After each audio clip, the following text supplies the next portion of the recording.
और दोस्त क्या हाल है? अगर आप किसी भी कम्पिटेटिव एग्जाम की तैयारी कर रहे हैं तो आपके लिए बेसिक मैथ्स बहुत ज़रूरी है। और बहुत से लोग मैथ्स छोड़ चुके हैं, उनको बिल्कुल भी मैथ नहीं आ रही, तो उन लोग बहुत परेशान हैं। तो इसके लिए मैंने क्या किया है कि मैं मैथ्स पढ़ाना, बेसिक मैथ्स पढ़ाना चाहता हूँ। ठीक है, आप लोगों को पढ़ा रहा हूँ। 2 क्लासेस में ले चुका हूँ, अभी ये आज मेरी 3rd क्लास है। ठीक है, बहुत ही बेसिक कक्षा 6 से मैं स्टार्ट कर रहा हूँ।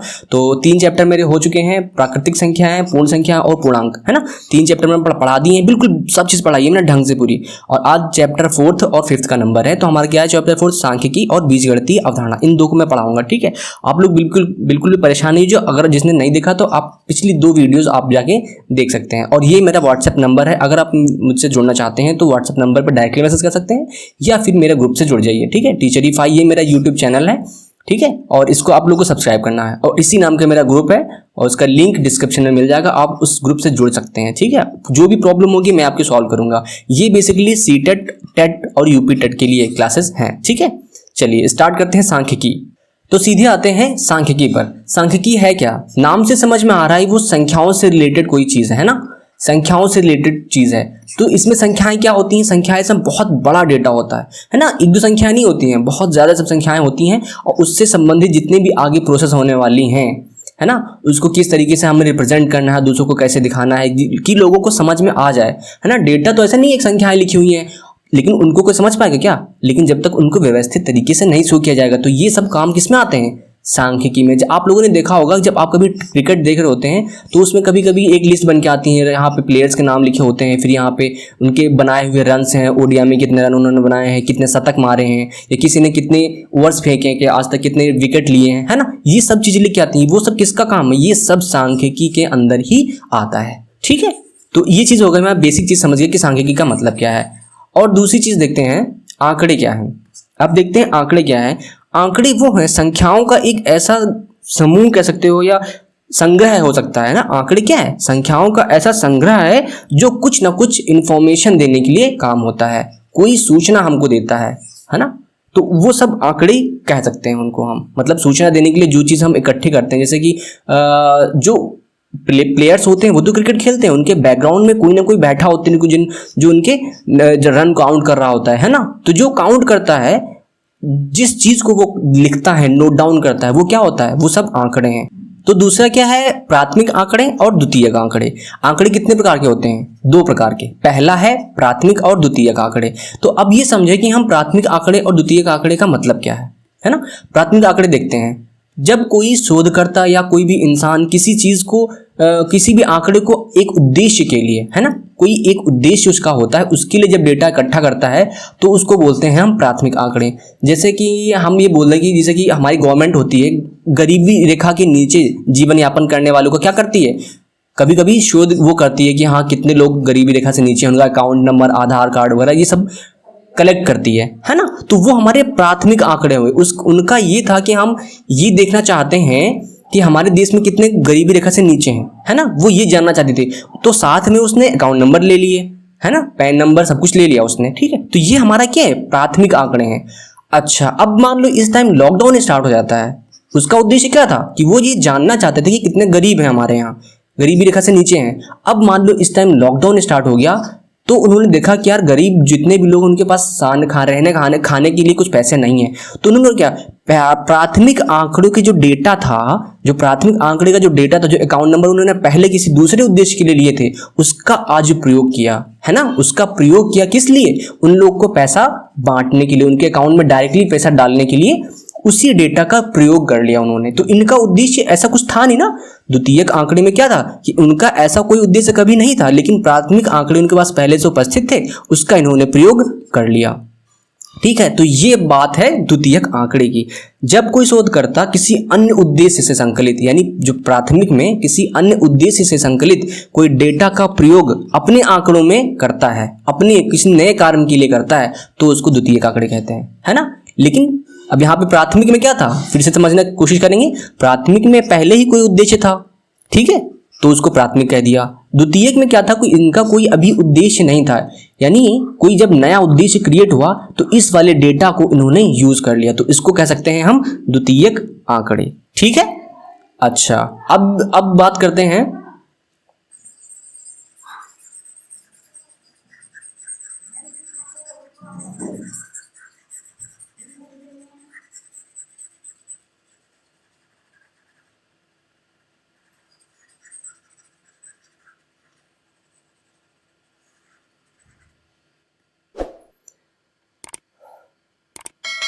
अब बात करते हैं वर्गीकृत और अवर्गीकृत आंकड़े के बारे में, है ना। बहुत सिंपल चीजें हैं, मैं आराम से समझाने की कोशिश कर रहा हूँ। वर्गीकृत और अवर्गीकृत आंकड़े, जब भी कभी हम कोई डेटा लेते हैं डायरेक्टली, है ना, जैसे कि आपकी कक्षा कोई है, आप किसी क्लास में पढ़ा रहे हैं, आपने टेस्ट लिया, तो आप बच्चों से कहेंगे हाँ बच्चे खड़े हो जाओ, अपने अपने नंबर बताना स्टार्ट करो। तो हर बच्चा क्या करेगा, अपने अपने नंबर बताएगा कि हाँ मेरे 25 आए हैं, मेरे 35 आए हैं, मेरे 50 आए हैं, मेरे 70 आए हैं, 75 आए हैं 100 में, है ना, इस प्रकार से।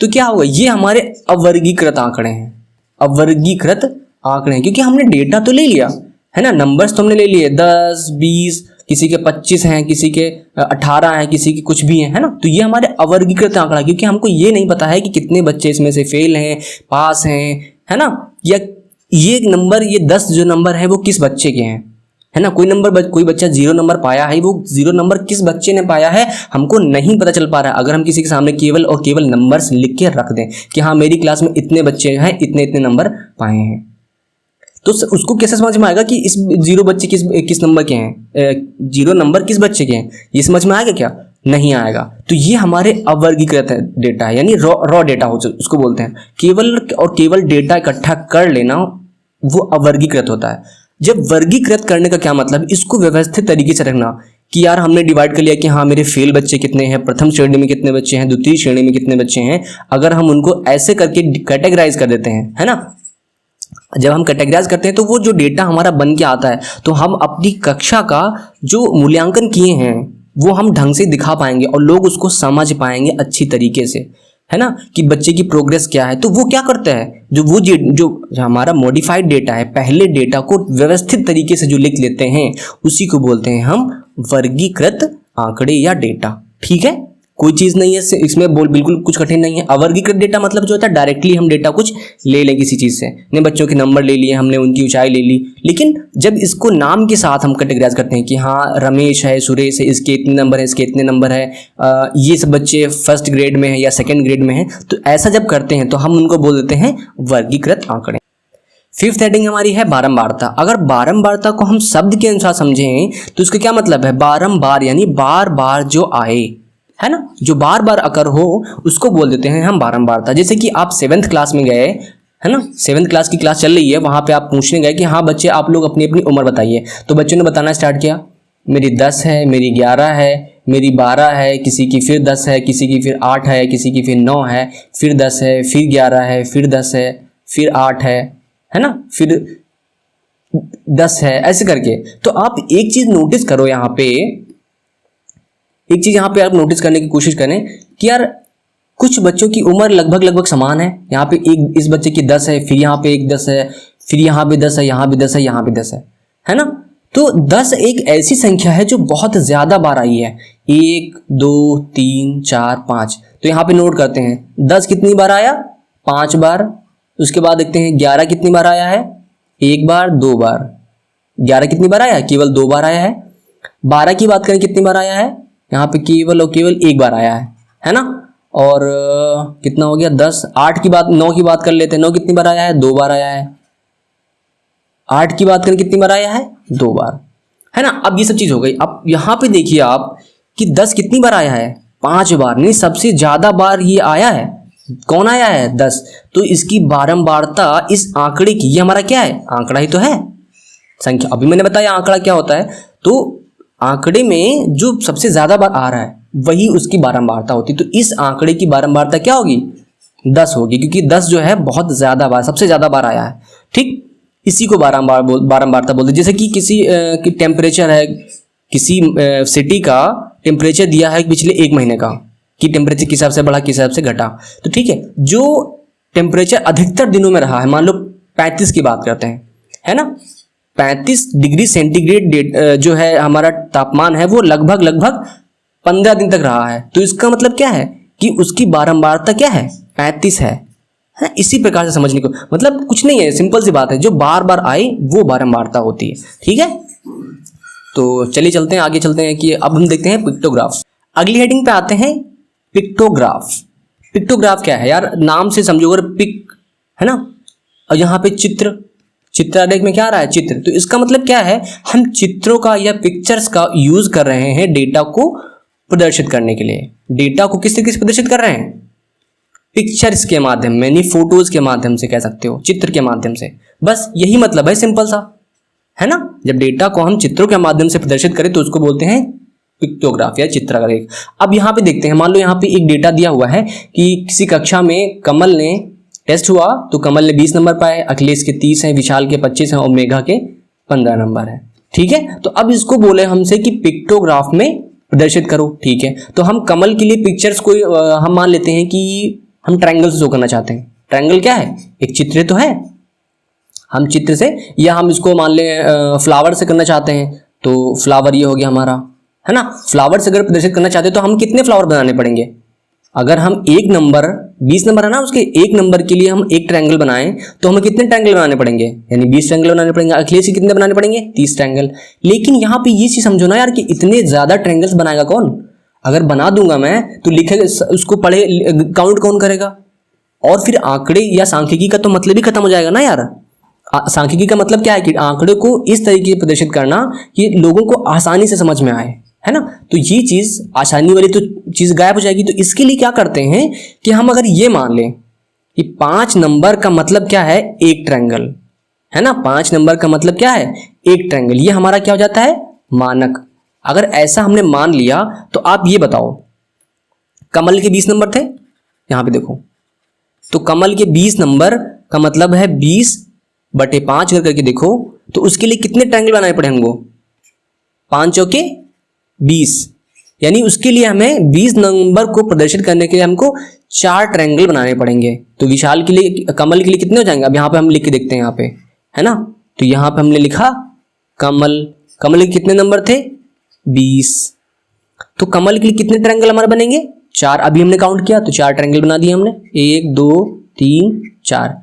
अब यहाँ पे देखते हैं अखिलेश की बात करें तो अखिलेश के कितने नंबर हैं?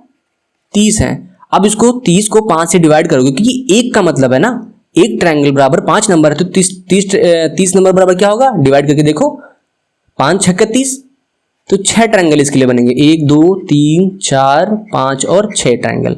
ठीक है, यहाँ विशाल की बात करेंगे तो कितना बनेगा?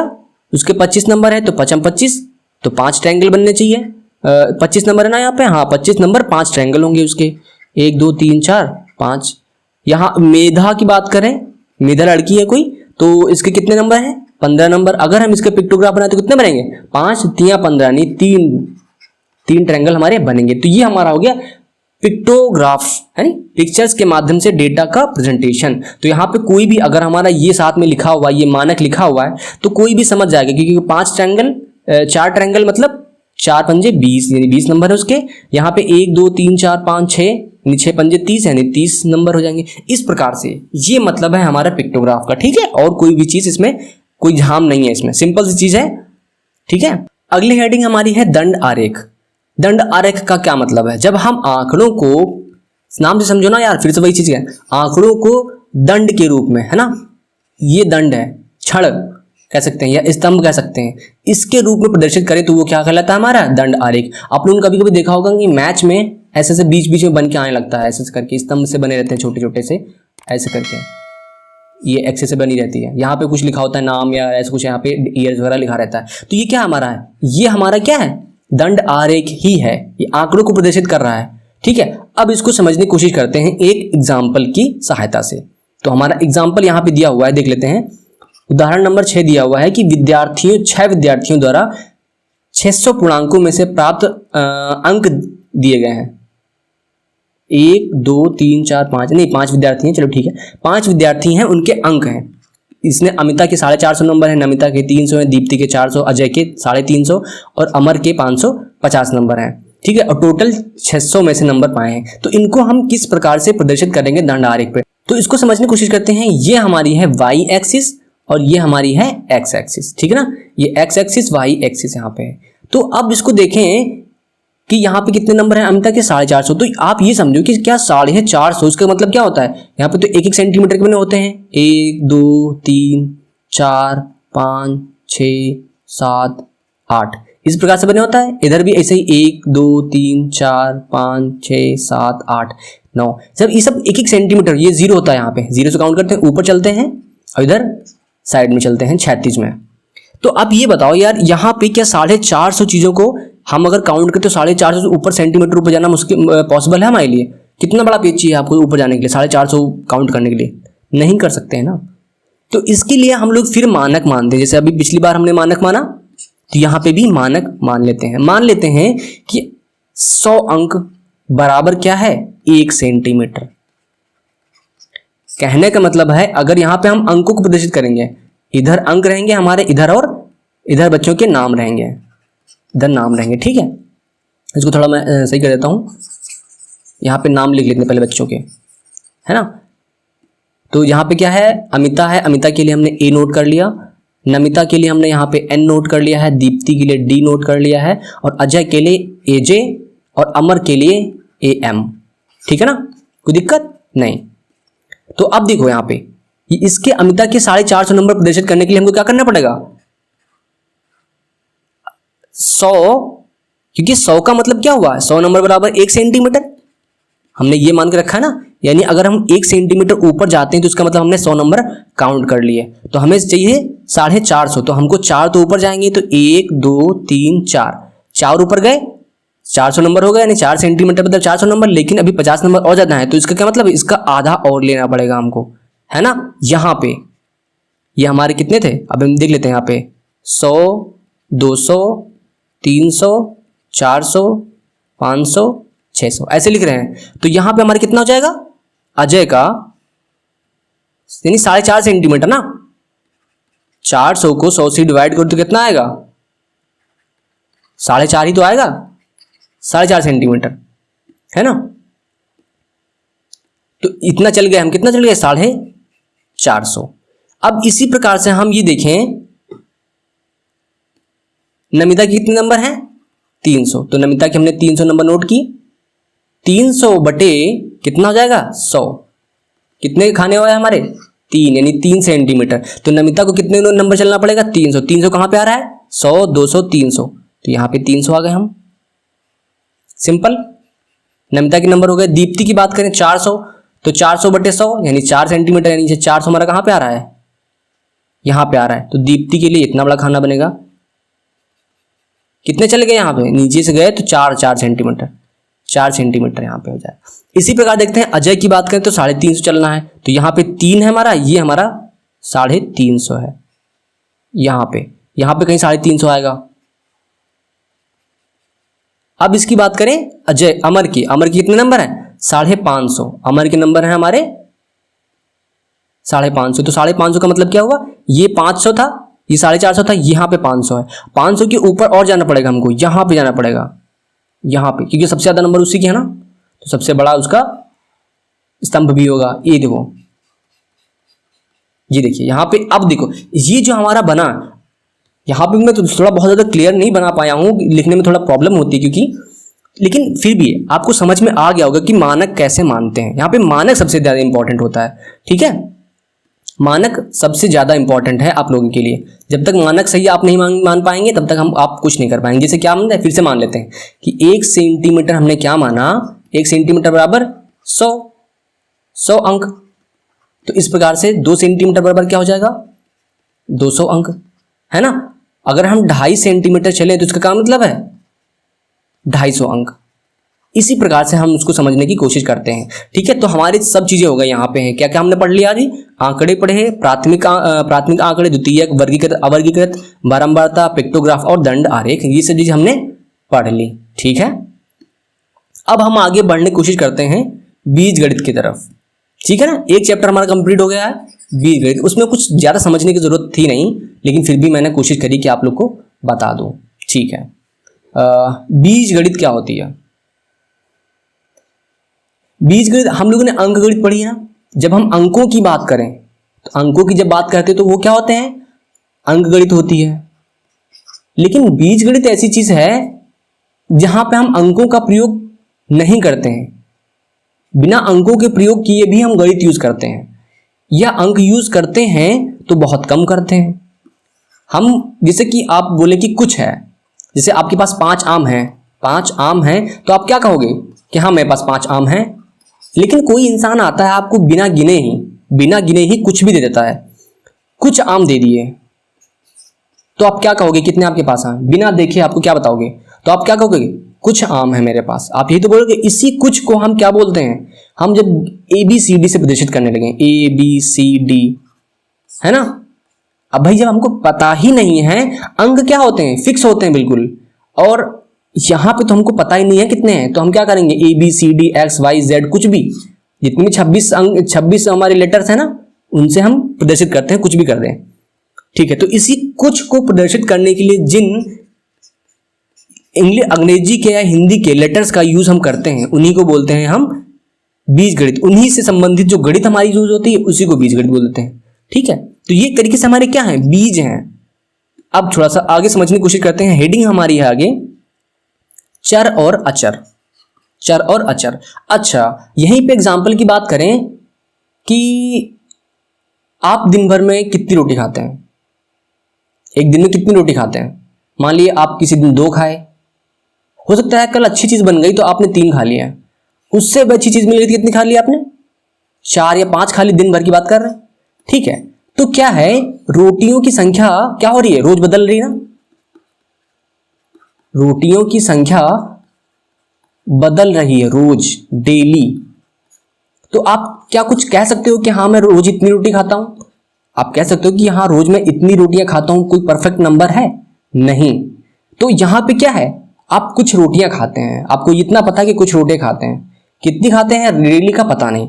तो जब हम ये कहें कि मैं डेली 5 रोटी खाता हूं, अगर मैं ये कहूं कि डेली 5 रोटी खाता हूं, तो ये हमारे लिए क्या हो जाएगा, अचर हो जाएगा। यानी जो चर मतलब क्या, जो बदले ना, है ना, जो बदले ना, तो ये हमारे लिए अचर है, क्योंकि हम रोज 5 ही खाते हैं, ना ज्यादा ना कम।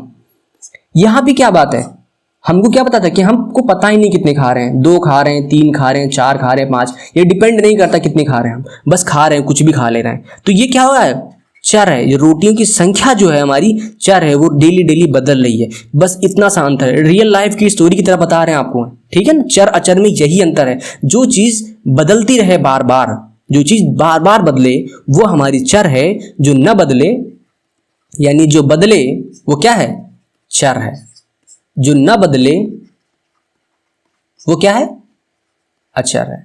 अच्छा ये बताओ, आपके पास मान लिया हमने बोल दिया 10 पेन है, 10 पेन है, क्या आप इस 10 पेन को चेंज कर सकते हैं? 10 पेन है तो है यार मेरे पास, 10 पेन है तो है, इसको कोई बदल नहीं सकता। जिस संख्या को हम प्रदर्शित कर रहे हैं, जैसे हम 5 है या 10 है, गणित में क्या होता है, अंक गणित की बात ही यही है कि 11 है तो है, 15 है तो है, ये 15 है, कहीं भी चले जाओ ये चेंज नहीं हो सकता है ना। अगर हम बोलें कि मेरे पास कुछ पेन है, हमको पता ही नहीं है, तो हम क्या, या कुछ की वैल्यू कुछ भी हो सकती है, कुछ की वैल्यू क्या होगी हमको नहीं पता है, हो सकता है कि 5 हो सकता है 10 हो सकता है 15 हो सकता है 8 हो सकता है 7 हो। तो यहाँ पे क्या है, यहाँ पे इस x की वैल्यू यानी कुछ की वैल्यू क्या है, कुछ की वैल्यू इस जितनी भी संख्या है इनमें से कुछ भी हो सकता है, ये कहने का मतलब है। थोड़ा सा आराम से समझने की कोशिश करिए, जो मैं बोल रहा हूं उसको थोड़ा फील लाइए, है ना, समझने की कोशिश करिए। तो यानी अगर इसी हम कुछ को हम ABCD बोल देते हैं, तो हम कहेंगे कि कितने पेन है, तो हम पेन इक्वल टू, अगर पेन को हम P बोल दें तो कहेंगे पेन इक्वल टू कितना है, यहाँ पे मान लेते हैं कि 5 7 8 कुछ भी हो सकता है ना। तो जब कुछ भी हमको लिखना हो तो हम उसकी जगह पे ABCD जो यूज करते हैं वही हमारी क्या है, अचर है। ठीक, अब तो समझ में आ गया होगा आप लोगों को, ठीक है। अब आगे सोचते हैं कि मान लिया हमारे पास बोला कि हमारे पास कुछ आम है, आपसे बोला गया कि मेरे पास कुछ आम है, तो आप क्या बोलोगे, मेरे पास X आम है या X आम है, क्योंकि हमको नंबर्स नहीं पता है। आपसे बोले मेरे पास कुछ पेन है, तो आप क्या बोलोगे, हमारे पास X पेन है, या हम X की, ऐसा नहीं है केवल हम X ही यूज कर सकते हैं, हम ये भी बोल सकते हैं हमारे पास A पेन है, A नंबर ऑफ पेन्स हैं, या ये बोल सकते हैं कि Y पेन है मेरे पास। यहाँ पे कुछ भी ABCD YZ जो मन करे वो यूज करो, कोई दिक्कत नहीं है, ठीक है।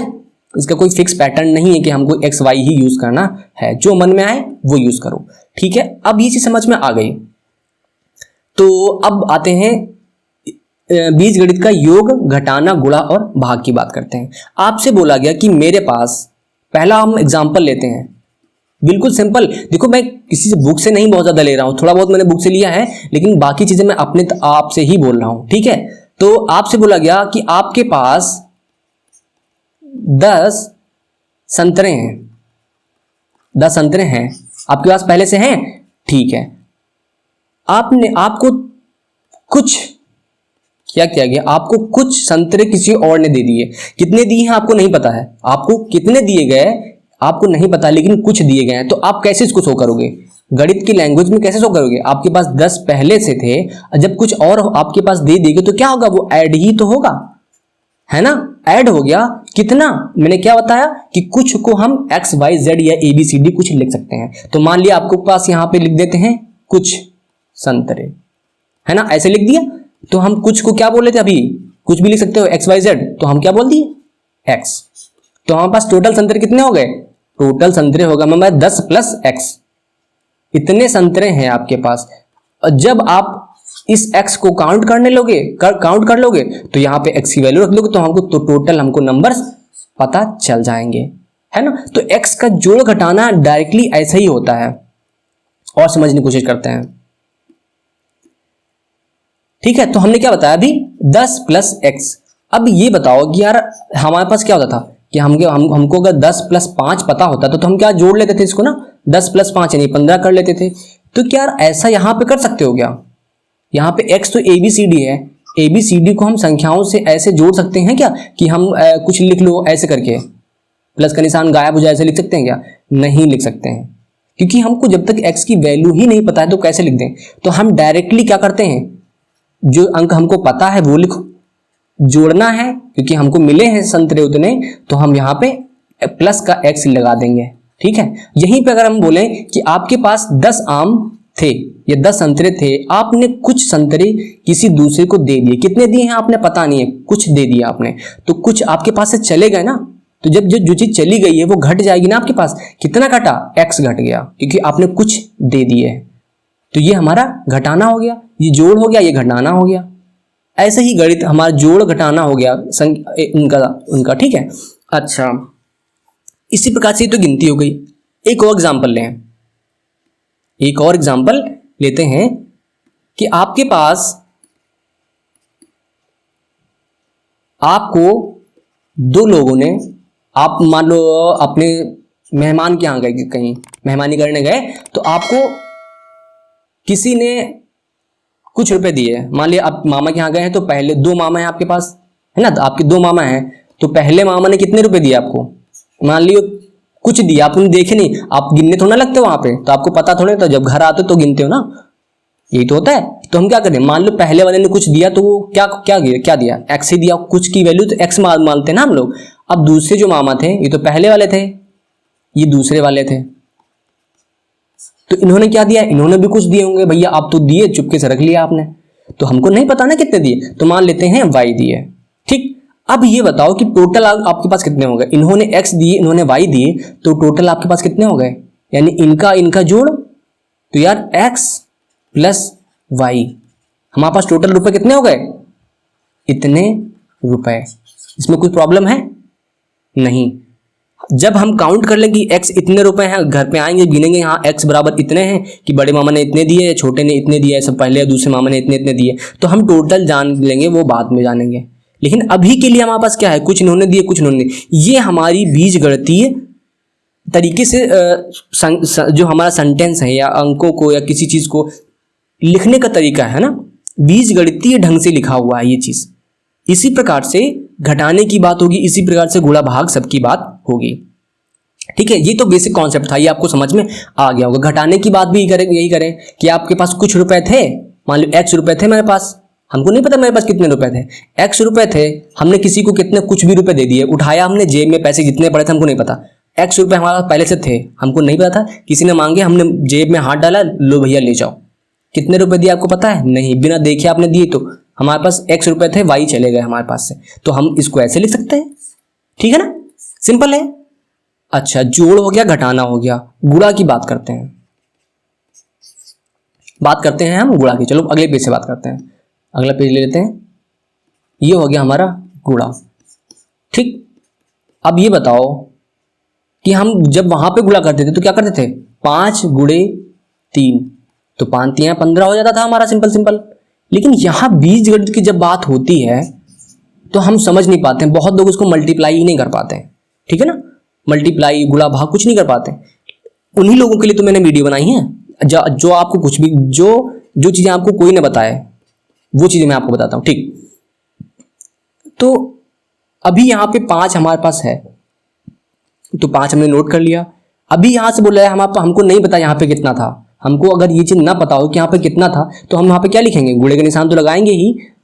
यहाँ पे गुणे का निशान लगाएंगे तो मान लो कितने लिखेंगे हम, मान लो यहाँ पे x नोट कर लें या y नोट कर लें, तो हमारा क्या हो गया, 5 गुणे y ये लिखा। अब इसको हम और कैसे सॉल्व करें भाई, ये पहाड़ा यहाँ पे तो 5 का पहाड़ा 3 में पढ़ लिया था, मतलब 5 या 15 हो गया था, तो वाई एक्स या हमारा 5 का पहाड़ा हम वाई बार पढ़ सकते हैं क्या? ऐसा कुछ पढ़ सकते हैं? हमारे पास कोई ट्रिक है पढ़ने की? वाई का पहाड़ा आपको पता है? नहीं पता है ना, तो हम ऐसा कुछ नहीं कर सकते। तो इसको हम लिखने का एक तरीका ये है कि या तो आप 5 गुणे वाई ही लिखा रहने दो, या तो हम इसको ऐसे भी लिख सकते हैं शॉर्ट फॉर्म में 5 वाई। अब यहाँ पे ये चीज़ समझने लायक है कि यहाँ पे इनके इस यहाँ पे हम गुणे का निशान लगाया हुआ था, ठीक है, और यहाँ पे हमने क्या किया, 5 वाई लिख दिया। तो इसका मतलब यही है कि 5 और वाई के बीच में एक निशान है जो दिख नहीं रहा है, एक अंक है, यानी 5 क्या है हमारा, एक अंक है, जो वाई क्या है हमारा बीज है ना, ये बीज गणित का अंक है, ये हमारा नॉर्मल अंक है। तो इनके बीच में एक चिन्ह है। हम जब संख्या लिखते हैं, मान लो 15 लिखते हैं, जब 15 लिखते हैं तो इनके बीच में कोई चिन्ह नहीं होता है, ये हमारा 15 का 15 ही होता है। लेकिन जब यहाँ हम एक अंक हो और एक बीज हो, तब इसका मतलब होता है, क्या होता है कि यहाँ 5 और वाई के बीच में एक गुणे का निशान लगा हुआ है, तो 5 गुणे वाई। समझ रहे हैं ना आप लोग?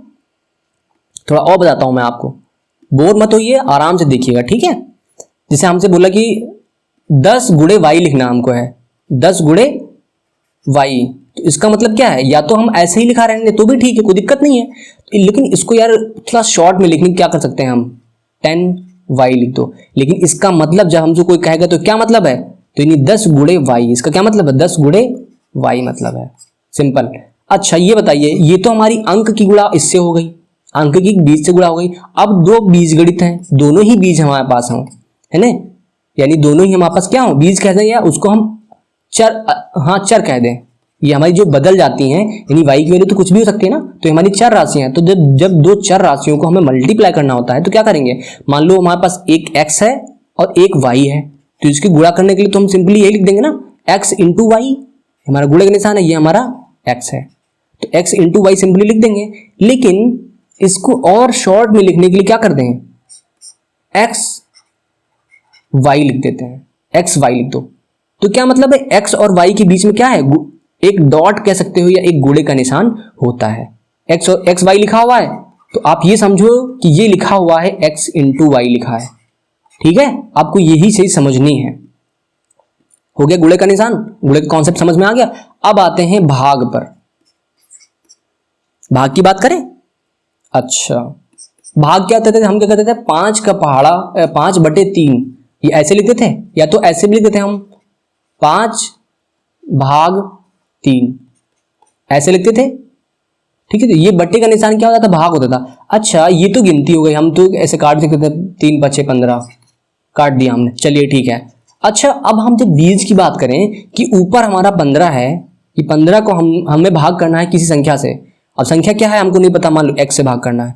अब क्या करें, अब इसको कैसे सॉल्व करें, यहाँ पे तो हमको पहाड़ा पता नहीं है, x का ना 15 का, कैसे कुछ नहीं पता हमको, x का पहाड़ा कहाँ से पढ़ पाओगे भाई, क्या मतलब है, हम 15 को भाग कर रहे हैं किससे, x से, तो x का पहाड़ा कहाँ पढ़ पाओगे आप, है ना, नहीं पढ़ सकते। तो हम इसको 15/x ही लिखेंगे हमेशा, या ऐसे भी लिख सकते हैं कि जैसे हम भाग का निशान जो लगाते हैं 15/x, 15/x, तो इसको हम ऐसे ही लिखा रहने देंगे, ठीक है। ये चीज हो गई। और इसके साथ में और देखते हैं कि अंक और बीज का हो गया। अब देखो केवल बीज हैं, मान लो x और y का भाग, या ये कह सकते हैं कि x को y से भाग करो। जब ऐसा कुछ बोल दो तो आप क्या करोगे, तो हमको सिंपली पहले तो लिख लो, जो चीज कह रहा है, जो सेंटेंस कहे वो वैसा वैसा लिखने की कोशिश करो पहले तो, यानी x को भाग करना है किससे, y से, यही तो मतलब होता है, यानी x/y। अब ये हमारा हो गया, बस यही चीज है, गणित में यही चीज है, जो कहे वैसा ही चिन्हों का निशान का यूज करके उसी तरीके से हमको लिख देना है ना। सिंपल है, कुछ भी कठिन नहीं है यहाँ पे। योग, घटाना, गुणा, भाग सब कुछ हो गया।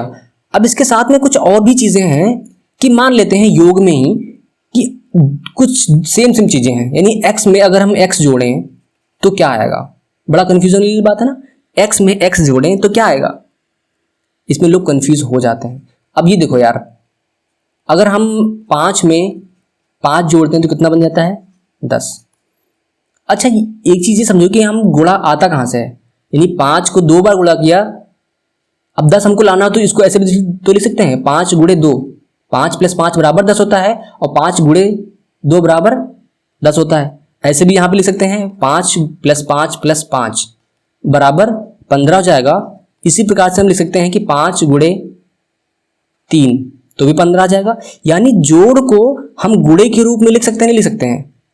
जोड़ क्या है, गुणा क्या होता है, गुणा हमारा बार बार जोड़ने की प्रक्रिया है, बार बार जोड़ने की प्रक्रिया है। इसी प्रकार से जो हमारा भाग होता है, भाग हमारा बार बार घटाने की प्रक्रिया है, बार बार घटाने की प्रक्रिया है। ये चीज पेपर में पूछता है, सीटेट में पूछता है कि भाग क्या है, भाग बार बार घटाने की प्रक्रिया है, और गुणा क्या है, बार बार जोड़ने की प्रक्रिया है। ठीक है, तो इसी थोड़ा और समझने की कोशिश करते हैं। यहाँ पे क्या था कि इसी प्रकार क्या बोला हमने, 5 + 5 क्या लिख सकते थे, 5 गुणे 2 भी लिख सकते हैं, ये हमारा टोटल 10 है। तो इसी प्रकार से हम यहाँ पे अगर x लिखें तो x + x बराबर क्या होना चाहिए भाई, 2 बार। यहाँ पे हमने 5 को कितनी बार लिखा, 5 लिखा, और इसको कितनी बार जोड़ा गया है, 2 बार, तो हमने 2 से मल्टीप्लाई किया। इसी प्रकार से यहाँ पे हमने क्या लिखा, x। अब x को कितनी बार लिखेंगे, तो ये हमारा हो जाएगा 2 × x, या इसको लिख सकते हैं हम 2x, है ना। यानी x + x बराबर हमारा हो जाएगा 2x हो जाएगा, है ना। ये गणित के अनुसार समझने आ रहा है। अगर हमको लिखा हो x + x + x बराबर कितना हो जाएगा 3 × x, यानी x की 3 बार जोड़ा गया है इंटू 3, तो हमारा हो जाएगा 3x। सिंपल। अब यहाँ पे इसको डायरेक्टली जोड़ने का मतलब क्या है, हम ऐसे नहीं लिखेंगे, यानी x है सेम है ना, सेम चीजें हैं, जितनी बार हो उतनी बार जोड़ दो। अगर हम कभी इसको बोलते हैं, हमने क्या बोला था कि किसी संख्या के, इसे कोई संख्या लिखी है x, अब x में हम 1 मल्टीप्लाई करें तो क्या होता है, तो भी x ही आएगा ना। तो हम अगर देखें कि x के मल्टीप्लाई में क्या दिया हुआ है, 1 दिया है, सबके मल्टीप्लाई में 1 दिया होता है। अब इसको हम जोड़ना चाहें तो हमारा 1 2 3 1 2 3 जुड़ जाएगा, और इसके साथ में जो x लिखा हुआ है वो भी लिख जाएगा, यानी 3 × x, ये तो 3 × x ही लिखा है, यानी 3x। कैसे भी करो, चाहे इस प्रकार से कर समझने की कोशिश करो, चाहे इस प्रकार से समझने की कोशिश करो, चीजें वही हैं, चीजें वही हैं। अब हमको अगर बोलना हो कि y + y + y + y, तो क्या लिखोगे, क्योंकि सभी समान हैं तो हम लिखेंगे 1 2 3 4, यानी हमारा हो जाएगा 4y। अच्छा, अब ये अगर लिखा हो तो x + y + x + 2y, तब क्या करोगे। अब देखो एक चीज ध्यान रखना, समान प्रकार की चीजें ही जुड़ती हैं, यानी x को x में ही जोड़ सकते हैं, y में नहीं जोड़ सकते, है ना। y को y के साथ जोड़ेंगे, x के साथ उसको मिक्स नहीं करेंगे। तो हमारा x कितना है, यहाँ पे 1x है, यहाँ पे 1x है, तो 1x जुड़ के कितना हो जाएगा 2x हो जाएगा, प्लस यहाँ पे ये तो खत्म हो गए, बचा कितना y + 2y। अब यहाँ पे देखो एक y यहाँ पे है, 2y यहाँ पे है, तो 2 और 1 3y, ये हमारा हो गया सिंपल सी चीज, 2x + 3y, है ना। आया समझ में। ऐसे ही घटाने की बातें हैं, ऐसे ही घटाने की बात करें, जिसे हम बोलते हैं कि x - x, तो क्या है यार, सिंपल सी बात है, x में से x घट जाएगा, 0 बचेगा। यहाँ पे लिखा हो 2x - x, इसका क्या मतलब है, यानी 2x में से 1x घट जाएगा तो हमारा कितना बचेगा, 1x बचेगा। यहाँ पे लिखा होता 5x माइनस का 2x, कितना बचेगा, 5 में से 2 गया 3x, ऐसे घट जाएगा। सिंपल। उसके जो मल्टीप्लाई में लिखा हुआ है वो वैसे ही लिखा रहेगा, है ना। लेकिन ये चीज ध्यान रखनी है कि x को x के साथ, y को y के साथ घटाना है। अगर नहीं घट रहा है, अगर नहीं कुछ बन रहा है, तो जो जैसे लिखा है वैसे ही लिख दो। ठीक, थोड़ा सा टिपिकल है, थोड़ा सा, बहुत कठिन नहीं है। आप समझने की कोशिश करोगे, आपको अच्छा 6 की किताब अगर आपको मिल जाए 6 की, तो वहां से समझने की कोशिश करिएगा आप लोग। ठीक है, अगर हम ऐसे बात करें बीजगणित के घात की, बीजगणितीय घात, घात कब मतलब होता है, जैसे कि हम x की गुणा x से करें, तो वहां हम पहले क्या किए थे, x प्लस x को जोड़े थे तो हमारा 2x बन गया था। लेकिन यहां पे तो गुणा है, तो उसको क्या करोगे, इसका क्या करोगे, कैसे समझोगे इस चीज को। देखो ये चीज और वो चीज बिल्कुल डिफरेंट है। कभी भी आप ये मत सोचिए कि वहां पे x प्लस एक्स लिखा था तो 2x जाएगा, और यहाँ पे x इंटू एक्स लिखा तो यहाँ पे भी आप 2x लिख दें। ये हमारी गलत है ना, क्या है, पूरी तरह से गलत है। इसको बड़ा ही करते हैं। ठीक है, ठीक है, अब देखो, तो क्या बताया था मैंने, x इंटू एक्स लिखा है, तो इसको क्या देखें, किसी भी संख्या में क्या कहते हैं, उसकी पावर 1 होती है। ध्यान रखिएगा, अगर कुछ भी नहीं लिखा है, पावर में कुछ नहीं लिखा है, तो उसकी पावर 1 होती है। तो यहाँ पे पावर 1 हो गई, पावर 1 हो गई, तो क्या हो सकता है, ऐसे बोलते हैं कि गुणा में घातें जुड़ जाती हैं। ये आधार है, ये इसकी घात है, आधार है घात है, आधार है घात है, आधार घात, आधार घात, आधार घात।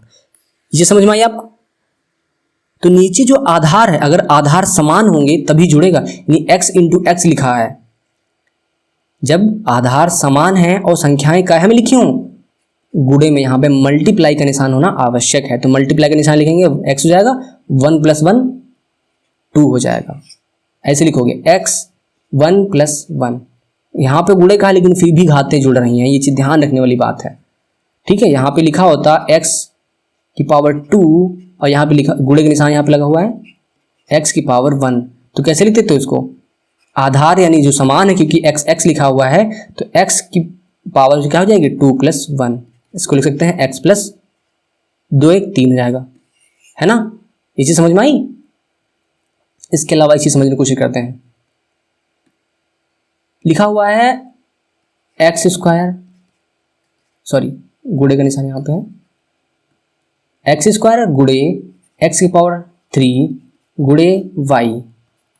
अब इसको क्या करोगे भाई, ये तो इनके तो आधार समान है, यहाँ पे x x है, तो ये तो इनका तो हिसाब बन जाएगा। इसका क्या करोगे, जिसका नहीं बन रहा है उसको ऐसे ही लिख दो। तो हमने क्या किया, इनका x लिखा, तो यहाँ पर जो अगर 2 + 3 और गुणे का निशान लगेगा, क्योंकि इनके ये तो पूरा 1 एक हो गया ना, एक टर्म हो गया, ये अलग है, तो इसके बीच में क्या लगेगा, गुणे का निशान अभी भी लगेगा। तो x 2 1 2 3 3 2 5 हो जाएगा ना, x की पावर 5 गुणे y। अब मैंने क्या बताया कि बीजगणित को बिना गुणे के निशान के भी लिख सकते हैं, तो नहीं x की बराबर x की पावर 5 y हो गया ना, ये जाएगा हमारा x की पावर 5 y, ये हमारा आंसर हो जाएगा। ये हो गई हमारी गुणे की बात, सॉरी, ठीक है। अब ये गुणे की बात हो गई हमारी। अब करते हैं भाग की बात। भाग में क्या करना था, जैसे कि हमने क्या बोला, 5x अपॉन 2x, है ना। तो यार देखो, भाग में का क्या मतलब है, जब भाग में जब संख्याएं ऐसे लिखी होती तो घातें घट जाती हैं। अब देखो यहाँ पे इसका क्या मतलब है, ऐसे भी तो लिख सकते हैं इसको, 5x भाग 2x। तो यार देखो 5/2 है ना यहाँ पे, ये इसके मल्टीप्लाई में, ऐसे समझो इसको, 5 गुणे x लिख सकते हैं, इसको 2 × x लिख सकते हैं। तो ये तो हो गया हमारा कितना, अलग अलग अगर लिखने की कोशिश करें तो क्या हो जाएगा हमारा 5/2। अब ये गुणे का निशान ऊपर नीचे लगा हुआ है, तो इनको ऐसे भी अलग अलग भी कर सकते हैं, x/x लिख सकते हैं इसको। अब ये देखो 5/2, तो 5/2 हमने लिखा रहा। अब क्या किया, अब जब ऐसे कभी लिखा होता है तो हमारा क्या होता है, यहाँ पे पावर कितनी है 1 है, यहाँ पावर कितनी है, ये क्या है भाग में।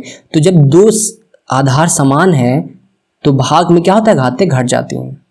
तो हमारी पावर 1 तो हमारी क्या होगी, x की पावर क्या हो जाएगी हमारे 1 - 1, यानी 1 - 1 x की पावर 0। अगर किसी भी संख्या की पावर 0 हो तो उसकी वैल्यू क्या जाती है, 1 हो जाती है। ध्यान रखिएगा, कोई भी संख्या, सहायक संख्या चाहे जितनी बड़ी हो, पॉइंट में दशमलव, उससे नहीं मतलब है। लिखा हुआ है 5 की पावर 0 मतलब 1, 10 की पावर 0 1, 1 लाख की पावर कितनी है 0 है, 1 हो जाएगा वैल्यू। ठीक, तो यहाँ पे x की वैल्यू अगर हमारी 0 है तो क्या हो जाएगा, 1 ही होगा। तो यहाँ पे x की पावर 0 x की पावर 0 है तो क्या हो जाएगा हमारा 1 हो जाएगा। यहाँ पे हम शायद मिसप्रिंट गलत बोल दिए, 5 की पावर 0 मतलब 1, 10 की पावर 0 1, 1 लाख की पावर 0 1, x की पावर 0 1 है ना। यहाँ पे x की पावर 0 फिर 1, तो ये क्या बचा हमारा x की पावर 0 1। अब इसको मल्टीप्लाई कर दो कितना बचेगा, 5/2। ऐसे समझने की कोशिश करो, है ना। गुणे में घातें जुड़ रही थी, यहाँ पे घातें घट जाती हैं। जैसे कि और देखते हैं, लिखा हुआ है x की पावर 5 भाग x की पावर 2। सिंपल, ऐसे भाग करने को लिखा है, ऐसे लिख दिया आपको कि 5/2 और x की पावर 2। तो क्या मतलब है कि जो आधार है तो आधार लिख लिया हमने, और ऊपर बड़ी वाले में से जो ऊपर है या जो आगे है उसमें से पीछे वाली घटा दो, तो क्या आ जाएगा, x की पावर 5 में से 2 गया, कितना बचेगा 3। यही हमारा आंसर है, सिंपल। अच्छा, ये चीज़ अगर ऐसे दी हो, x स्क्वायर इक्वल टू निशान लगा रखा हमने, x स्क्वायर बटे x y, अगर ये लिखा हो तो क्या करोगे। बेसिक बिल्कुल बता रहा हूँ, छोटी छोटी बातें हैं। अब जब बड़े सवाल आओगे तो आप करना स्टार्ट हो जाओगे, है ना। लिखा हुआ है x square upon x y, तो इसको अगर थोड़ा ढंग से समझने की कोशिश करो, क्योंकि देखो x तो भाई घट जाएगा, x यहाँ पे है, x स्क्वायर यहाँ पे, x स्क्वायर x यहाँ पे, तो इनका काम बन जाएगा। इसको थोड़ा सा और ढंग से लिखने की कोशिश करें अगर हम, तो क्या लिखेंगे, x square upon x into y, तो इनका तो हिसाब बन जाएगा भाई। इसका क्या मतलब है, एक्स स्क्वायर, इसको हम अलग अलग कर सकते हैं क्योंकि मल्टीप्लाई में है ना, तो यहाँ पे हम इसको ऐसे भी लिख सकते हैं, ये इंटू वाई, तो ये एक साथ हो गया हमारा, ये वाई हो गया अलग, लेकिन ये लिखा रहेगा नीचे ही, कहीं जाएगा नहीं। तो इसको अगर हम ऊपर भेज तो क्या बन जाएगा हमारा, एक्स की पावर 2 माइनस 1। पावर्स की बात करें ना, एक्स की पावर 1 है, एक्स की पावर 2 है। अब यहाँ पे नीचे वाई था तो वाई नीचे बचा रहेगा यहीं पे, तो x की पावर 2 माइनस 1 क्या हो जाएगा 1, यहाँ पे हो जाएगा y, तो हमारा कितना बचेगा x अपॉन वाई। तो अब ये देखो यहाँ पे x अपॉन वाई ऐसा है तो ऐसा ही लिखा रहेगा। अब इसमें कुछ कर सकते हैं नहीं, क्यों, क्योंकि यहाँ पे इसका आधार ये x की बात कर रहा है, ये दूसरा चर है, ये दूसरा चर है, तो इसमें हम कुछ नहीं कर सकते हैं, ऐसे ही लिखा रहेगा। ठीक है, आई होप आप लोग को समझ में चीजें आई होंगी। ठीक है, तो क्या बताया मैंने, आधार गुणे में घातें जुड़ती हैं, यानी x की पावर 2 इंटू एक्स की पावर 3 का मतलब है x की पावर 5, यानी 2 3 5। अगर यहाँ पे ऐसे लिखा हो x की पावर 2 प्लस x की पावर 3, x की पावर 2 प्लस 3, तो यहाँ पे क्या होगा, कुछ नहीं होगा, ये ऐसे ही लिखा रहेगा। जब प्लस का निशान लगा है तो इसमें हम कुछ नहीं कर सकते, क्योंकि ये गुणा नहीं है। हमने क्या कहा, गुणे में घातें जुड़ जाती हैं जब आधार समान हो। आधार तो सब में समान है, लेकिन यहाँ पे बीच में गुणे प्लस का निशान लगा है तो ये जुड़ेगा, तो यहाँ पे हम x की पावर 5 नहीं लिख सकते, केवल जब गुणा लगा होगा तभी कर सकते हैं। घटाएंगे कब, घटाएंगे भी तभी जब हम वहाँ पे भाग का निशान देखें या किसी को हम बटे में लिखे देखें, यानी x की पावर 3 अपॉन x की पावर 2 लिखा हो तो क्या हो जाएगा हमारा, x की पावर 3 माइनस x की पावर 2, ऐसे हो जाएगा। नहीं ऐसे नहीं, x की पावर 2 भाग का निशान यहाँ पे लगेगा, x की पावर 3 भाग x की पावर 2 ऐसे लिखेंगे। अब इसको और कैसे लिख सकते हैं कि आधार समान है तो ऐसे लिख लिया, तो हमने लिखा 3 माइनस 2, सिंपल। अब 3 में से 2 गया 1, तो x की पावर 1। अब x की पावर 1 का क्या मतलब है, मैंने कहा कि जब किसी संख्या की पावर 0 होती तो 1 हो जाता है, किसी संख्या की पावर 0 का मतलब 1 है, और किसी संख्या की पावर अगर 1 है तो वो वही संख्या होती है, वही संख्या होती है। क्योंकि देखो x की पावर 2 का मतलब क्या है, पहले तो समझो ना, x की पावर 2 का क्या किया हमने, x और इंटू x की गुणा 2 बार। x की पावर 3 का मतलब क्या है, x गुणे x, यानी x को 3 बार गुणा करना, ये सब मतलब है। अच्छा, अब हम थोड़ा सा और ढंग से समझने की कोशिश करेंगे कि वृत्त का व्यास यहां पे लिखा हुआ है, थोड़ा बड़ा कर लें इसको, यहां पे दिया हुआ है वृत्त का व्यास उसकी त्रिज्या का दूना होता है। आप लोगों ने पढ़ा होगा, जैसे एक वृत्त होता है, उसका एक व्यास होता है, वृत्त का व्यास उसकी त्रिज्या का, ये हमारी त्रिज्या है, ये हमारा पूरा यहाँ से यहाँ तक क्या होता है, व्यास होता है, और ये हमारी केंद्र से परिधि के बीच की दूरी क्या होती है, त्रिज्या होती है। तो त्रिज्या को हम लोग कैसे शो करते हैं, अब यहीं पे देखो, त्रिज्या को हमें रेडियस होती ना तो हमको यहाँ पे r लिखने की क्या जरूरत है, क्योंकि यार हमको वृत्त है, हमको पता नहीं है अभी हमको पता नहीं है कि r की वैल्यू कितनी है, यानी त्रिज्या कितनी है हमको नहीं पता, तो इसलिए हमने r मान लिया उसको, है ना। यहाँ पे डायमीटर हमको पता नहीं है, यानी हमको व्यास अभी पता नहीं है कितना होता है, तो हम मान लिए कि हमारा डायमीटर d है ना। तो अब इसी को क्या बोलते हैं हम, कि पूरा सेंटेंस लिखने की कोशिश करें कि हमारा व्यास त्रिज्या का 2 गुना होता है। ये चीज होगा ना, व्यास क्या है हमारा, त्रिज्या का 2 गुना। अब इसको हम गणितीय फॉर्म में लिखने की कोशिश की, क्योंकि बहुत से छोटे छोटे क्वेश्चन इसी बेस पे आते हैं, आप लोग कर नहीं पाते हैं, ठीक है। तो इसी को हम लिखने की, आप बिल्कुल बेसिक चीज बताऊंगा मैं, जो चीज आप लोग को कोई नहीं बताए वो भी आप अपने आप करना सीख जाओ, ठीक है। तो व्यास त्रिज्या का 2 गुना होता है। तो व्यास क्या कह रहे हैं, व्यास जो है, समझो बात को, कोई नई चीज में नहीं यूज कर रहा हूं, केवल सेंटेंस को बताने की कोशिश कर रहा हूं। व्यास जो है त्रिज्या का 2 गुना है, यानी त्रिज्या का मतलब आप लोग जानते होंगे, का 2 गुना है, यानी 2 से मल्टीप्लाई कर देना है, यानी व्यास बराबर हो जाएगा हमारा त्रिज्या का 2 गुना, त्रिज्या का 2 गुना। यानी त्रिज्या को जो हम 2 बार गुणा करेंगे, यानी त्रिज्या को हम 2 से गुणा करेंगे, कहने का मतलब ये है, सॉरी, त्रिज्या को हम जब 2 से गुणा करेंगे तो हमारा क्या बन जाएगा, व्यास। समझ लो ना, आप लोग ये कंफ्यूज होते कि इस 2 का मल्टीप्लाई इधर करना है या हमको व्यास की तरफ करना है, यही चीज आप कंफ्यूज हो जाते हो। जब आगे प्रैक्टिस करेंगे क्वेश्चन की तो आपको समझ में आएगा। यहां से फिर से देखो एक बार, व्यास जो है क्या कर रहा है, व्यास ये भी तो कह सकते हैं, व्यास बराबर है त्रिज्या के 2 गुने के, ऐसे भी तो लिखा होता है, व्यास त्रिज्या के 2 गुने के बराबर होता है। पूरा सेंटेंस ही होता है, व्यास त्रिज्या के 2 गुने के बराबर है नहीं। पूरा सेंटेंस हमने गणितीय फॉर्म में लिख दिया। अब देखो, व्यास को हम क्या बोले थे, व्यास को हमने डी बोल दिया था, तो हमने लिख दिया D. Diameter is equal to 2 into त्रिज्या क्या होती है, रेडियस, यानी उसकी जगह पे हमने आर लिखा था। ये हमारा फॉर्मूला होता है नहीं होता है, तो ये क्या होगा, हमने बीजगणितीय रूप में लिख लिया, ये सूत्र बन गया हमारा कि diameter equal to D equal to 2 into R, हो गया। ये चीज है, ऐसे ही छोटे छोटे क्वेश्चन हम लोग को सॉल्व करते हैं, बहुत कठिन नहीं है ये। अगले देखते हैं, वर्ग का परिमाप उसकी एक भुजा का 4 गुना होता है। वर्ग के बारे में आप लोग जानते होंगे कि चारों भुजाएं उसकी बराबर होती हैं, तो परिमाप क्या होता है, आपको पता है कि परिमाप, वर्ग का परिमाप, देखो वर्ग का परिमाप उसकी भुजा का 4 गुना होता है, ठीक। यानी चारों भुजाएं बराबर बराबर हैं, मान लो, तो भुजा कितनी है हमारी, कुछ भी है, हमको पता ही नहीं कितनी है, तो हम इसको क्या मान लें, ए मान लेते हैं। इसकी भुजा ए है तो चारों कितनी हो जाएंगी, ए हो जाएंगी।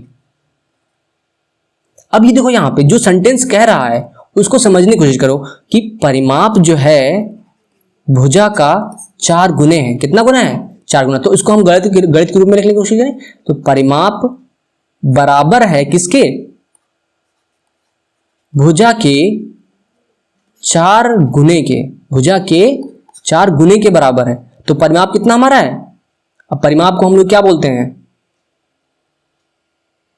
परिमाप के लिए हम क्या यूज कर लें यार, एस यूज कर ले, है ना। परिमाप के लिए हमने एक वर्ड यूज कर लिया एस, ठीक है। तो यहां पे एस लिख लिया। भुजा कितनी हमारी थी, ए थी, गुणे का निशान लगा है, लगा दिया, 4 लिखा है, लिख दिया। अब देखो, अब इसको हमने क्या बताया था, हमने क्या बताया था कि a इंटू 4 दिया हुआ है, हमने ऐसे बोला था कि 4 इंटू ए लिखा होता तो क्या करते आप लोग, 4a लिख देते ना। हमने क्या बताया था, इसके बीच में अगर एक संख्या और एक अंक है तो इसको हम 4a लिख सकते हैं। तो इसी प्रकार से हम a इंटू 4 लिखा है तो भी हम 4a लिख सकते हैं, क्योंकि आगे बताता हूं मैं अभी। तो यहाँ पे क्या हो जाएगा, इसको हम 4a लिख सकते हैं। गुणे का हमने वही जो क्रम विनिमय बताया था, क्रम विनिमय क्या बताया था, अगर हम इसका क्रम बदलें, पिछली वीडियोस में अगर हम आप लोगों ने देखा होगा तो क्या होता था कि अगर हम गुणे में किन्हीं 2 संख्याओं का स्थान परिवर्तित करें तो कुछ भी चेंज नहीं आता है, यानी 4 की गुणा ए से करो या 1 की गुणा 4 से करो तो कोई मतलब है, कुछ बदलेगा नहीं, बदलेगा। तो इसी के लिए हम इसको क्या लिख देंगे, सीधे 4a लिख सकते हैं, या परिमाप बराबर 4 इंटू भुजा, यही तो बोलते हैं। ए क्या है, हमारी भुजा ही तो है। ये चीजें हैं, देखो कितनी आसान है। वीडियो काफी थोड़ी लंबी हो जाएगी आपको समझने में, लेकिन एक बार अगर आप लोगों ने ये चीज देख ली ढंग से, है ना, ढंग से आप लोगों ने कोशिश कर ली तो आपको सब कुछ समझ में आ जाएगा। ऐसे ही बात करते हैं आयत के क्षेत्रफल की। तो आयत का क्षेत्रफल क्या होता है? आयत का क्षेत्रफल क्या होता है? लंबाई और चौड़ाई का गुणनफल होता है। तो क्या दिक्कत है भाई इसमें? तो इसको एरिया को ए बोल देते हैं, लंबाई को हमने एल बोल दिया, चौड़ाई को हमने बी बोल दिया। भाई हो गया, है ना। एल की वैल्यू कुछ भी हो सकती है, बी की वैल्यू कुछ भी हो सकती है। ये हमारी क्या सब बीजगणित का काल है, बीजगणित का सब सिस्टम है कि हम कि एक फॉर्मूला मिल जाता है। अंक गणित में हम डायरेक्टली हमको क्या बोलते हैं, हमें कभी फॉर्मूला बना पाते हैं? यहाँ पे तो गिनतियां होती नहीं बना पाते हम लोग। तो ये बीजगणित का है कि जितने भी फॉर्मूले होते हैं सब ABCD के फॉर्म में होते हैं। यहाँ पे एक उदाहरण समझने की कोशिश करते हैं कि एक टोकरी में 50 आम है, दूसरी टोकरी में X आम है ना। टोकरी बना लेते हैं। ये पहली टोकरी थी, इसमें कितने हमारे हैं? 50 हैं। ये दूसरी टोकरी हमारे कितने हैं? X है। मतलब X हमको पता नहीं है, लगभग कुछ है, लेकिन उसको हमने बोल दिया X आम है। ठीक है, ये हमारी दो टोकरी है, पहली, ये हो गई हमारी दूसरी। अब ये कह रहा है कि पहली में दूसरी से कितने ज्यादा हैं। तो अगर सेंटेंस को समझो दिमाग में कि पहली में दूसरी से कितने ज्यादा हैं, तो इसका मतलब है कि पहली वाली में ज्यादा है ना। पहली वाली में 50 है, नहीं, इस वाली पहली टोकरी में दूसरी वाली से ज्यादा ही तो सेंटेंस में ही लिखा हुआ है कि पहली टोकरी में दूसरी टोकरी से कितने अधिक आम है। तो मतलब अधिक होंगे, तभी तो कह रहा है कि कितने अधिक हैं।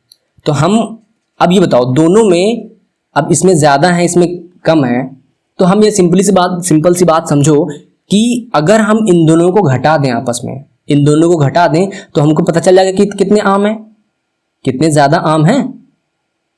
अच्छा, इसको एक तरीके से और समझने की कोशिश करो। अगर इसमें 50 हैं और इसमें X है, अगर इसमें थोड़े कम है, तो अगर इसमें हम कुछ मिला दें, इसमें कुछ, इस वाली में कुछ और मिला दें, तो हो सकता है बराबर हो जाए ना। तो इसका यह कहने का मतलब कुछ नहीं है। कहने का मतलब ये है कि हमको ये चीज समझ में आ रही है कि पहली वाली में ज्यादा है, दूसरी वाली में आम कम है। तो हमको ये सब करने के लिए तो क्या करना पड़ेगा? सिंपली पहली वाली में से दूसरी वाली घटा दो। पहली वाली में से दूसरी घटा दी तो हमको क्या निकल आएगा कि कितनी ज्यादा है इस वाली में, है ना। तो इस वाली में जितना आएगा आंसर, यानी 50 माइनस X ही तो आएगा, क्योंकि हमको X की वैल्यू तो पता नहीं, तो घटा तो सकते नहीं। तो इतने ज्यादा आम है। कितने अधिक हैं? पहली वाली टोकरी में अधिक आमों की संख्या कितनी है? 50 माइनस X। ठीक, ऐसे हमको करना है। छोटे छोटे क्वेश्चन है, आप लोग, मैं आपको लास्ट में एक वो दे दूंगा एक्सरसाइज, उसके हिसाब से आप कर पाएंगे। ठीक है, विद्यालय में कुल 100 छात्र हैं। इस प्रकार के छोटे छोटे क्वेश्चन आप लोग इसको करिएगा, है ना। इस उदाहरण को आप लोग सॉल्व करिएगा अभी वीडियो को देखते देखते। उदाहरण की बात करते हैं। एक उदाहरण और दिया है कि हानि क्या होती है? क्रय मूल्य और विक्रय मूल्य के अंतर के बराबर होती है। इस कथन को मूल संक्रियाओं के चिन्हों की सहायता से व्यक्त करना है। तो क्या कह रहा है? हानि जो होती है हमारी क्या होती है? क्रय मूल्य और विक्रय मूल्य के अंतर के बराबर होती है। हमको हानि कब होती है? हानि होती है जब हमारा क्रय मूल्य यानी खरीदो महंगे में और विक्रय मतलब बेचो महंगे सस्ते में, है ना। महंगे में खरीदा, क्रय किया, मान लो 10 रुपए की, बेचा केवल 5 रुपए की, तो क्या हो गया? नुकसान ही तो हो रहा है ना। तो जब हम हानि कब हो रही है? कहने का मतलब, अब देखो फिर से देखो क्या कह रहा है कि हानि क्रय मूल्य और विक्रय मूल्य के अंतर के बराबर होती है। ठीक है, तो हम यहां पे साफ कर देंगे, इन दोनों का अंतर होना चाहिए, क्रय मूल्य और विक्रय मूल्य का। तो हमारा क्रय मूल्य माइनस का विक्रय मूल्य, घटाने की तो बात कर रहा है, विक्रय मूल्य। सिंपल सी बात है। इसको अब इसको गणितीय रूप में लिख दिया। हानि कितने हैं? हानि हम लिख देते हैं, हानि बराबर क्रय मूल्य कितना हो गया? Cost price, CP, cost price मतलब जितने में खरीदा हमने, और विक्रय मूल्य कितना हो गया? SP यानी सेलिंग प्राइस, जितने में हमने बेचा। देखो चिन्ह लगा दिया हमने, निशान गणित घटाने का, यही तो कह रहा था, मूल संक्रियाओं के चिन्हों के। अब देखो इन दोनों का अंतर, यही तो कह रहा था कि क्रय मूल्य और विक्रय मूल्य के अंतर के बराबर होता है क्या? हानि, है ना। हो गया, सिंपल, खत्म। बिल्कुल बेसिक चीज बता दी हैं। थोड़ा सा आप लोगों को कहीं भी सब डाउट हो रहा होगा, समझ में नहीं आ रहा होगा, हो सकता है आपको प्रॉब्लम आ रही हो, बट फिर भी मैंने कोशिश करी है। इसके अलावा मैं आपको क्या करता हूँ, इससे बीजगणित से संबंधित मैं आपको अभी एक स्क्रीनशॉट आप ले लीजिएगा उसका, ठीक है। उसका स्क्रीनशॉट रुक जाइए, मैं अभी दे देता हूँ आप लोग को। ये हमारी अभ्यास है, आप लोग इसका स्क्रीनशॉट ले लीजिए, ठीक है। स्क्रीनशॉट ले लीजिए, इसको आप सॉल्व करिएगा। देखो यहाँ पे 6 + 4 x लिखा हुआ है, तो यहाँ पे क्या होगा, ऐसे 3 × 9y। तो अब आगे क्या करना है आपको क्वेश्चन में दिया हुआ है, ठीक है। आप स्क्रीनशॉट ले चुके होंगे। आगे अगला एक और देख लेते हैं। यहाँ पे ये इतने क्वेश्चन है, ले लें यहाँ पे एक स्क्रीनशॉट ले लें यहाँ पे, ठीक है। थोड़ा और ले लेते हैं यहाँ पे, ये यहाँ पे हो गया, ठीक है। आप लोग स्क्रीनशॉट ले चुके होंगे अभी। तो अगर आप लोग को ये वीडियो अच्छी लगी है तो ये मेरा चैनल है टीचरीफाई। मैंने कोशिश करी है लेकिन मैं उतना अच्छा शायद नहीं बता पाया हूँ, लेकिन फिर भी आप अगर मेरे व्हाट्सएप ग्रुप से जुड़ जाएंगे, व्हाट्सएप ग्रुप मेरा नीचे लिंक दिया होगा, अगर नहीं आप ऐसे पता है तो आप लोग सीधे डायरेक्टली आप मैसेज भी कर सकते हैं 91 40 74 90 12। मैं आपको बताऊंगा, फिर से बताऊंगा, बार बार बताऊंगा, ठीक है। मैं आपको जितनी बार चाहेंगे बताऊंगा। 91 40 74 90 12 ये मेरा व्हाट्सएप नंबर है। आप डायरेक्टली बिना किसी झिझक के मैसेज कर दीजिए, ठीक है। ठीक, आपको इसका आंसर वगैरह सब कुछ मैं बता दूंगा। आपको कोई कभी डाउट होगा मैं सॉल्व करके बता दूंगा, या किसी कॉल वगैरह मैसेज वगैरह से सब कुछ बता दूंगा, ठीक है। तो चलिए यार, इस चैनल को टीचरीफाई मेरा चैनल आप इसे अभी सब्सक्राइब कर दो। यहाँ पे मैं सीटेट, टेट, सुपर टेट सब चीज़ की तैयारी कराऊंगा, और जो चीज़ें किसी को नहीं आ रही, मैथ्स जैसे आप लोग को इसमें प्रॉब्लम आ रही है तो मैं बताने की कोशिश करूँगा। मैथ्स मैंने स्टार्ट कर दिया, भले कोई देखे या ना देखे, है ना। आप लोग अगर देख रहे हैं, अगर 5 लोग भी देख रहे हैं तो भी मैं वीडियोज़ बनाऊँगा। टाइम लग सकता है लेकिन बनाऊँगा ज़रूर, ठीक है। तो चलो दोस्तों, मिलते हैं बाद में, बाय।